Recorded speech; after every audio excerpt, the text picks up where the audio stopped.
Ito yung malupit oh. Dalawa. Ano to? Comment down below kung ano to. Ito lang yung hotel na napuntahan ko na merong hagdan sa loob. Richard knows. What's up guys? Ngayong araw papakita natin sa inyo yung hotel room namin na napakabongga. So dito kami ngayon sa Waterfront Hotel dito sa Cebu. At andito kami sa The Nile Suite. So yung ano pa lang napakaangas na. So pagpasok mo, merong sala. Nice oh. Tapos meron tayong dining na napakalaki. Oh. Tapos merong kitchen. Ito yung unusual sa mga hotel na napupuntahan ko eh. May kompletong kitchen. Tapos merong powder room.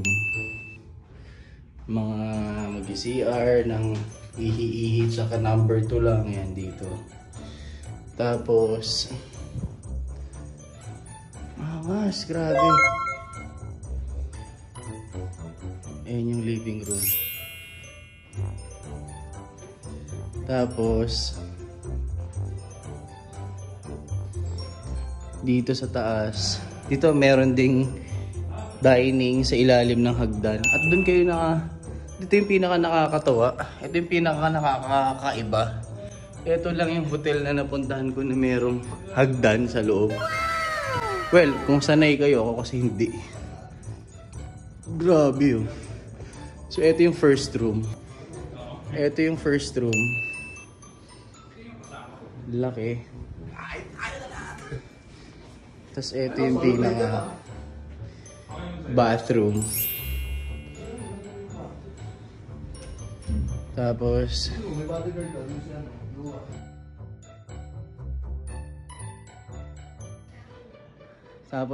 well, ito yung pinaka room namin. Yung room sa loob ng room pa. CR muna tayo. Ito yung malupit oh. Dalawa. Ano to? Comment down below kung ano to. Para saan to? Hugasan? Ng ano? Sa dalawang toilet. Pamayaman talaga, hindi ko naiintindihan. Tapos may malaking jacuzzi. Tapos ayan.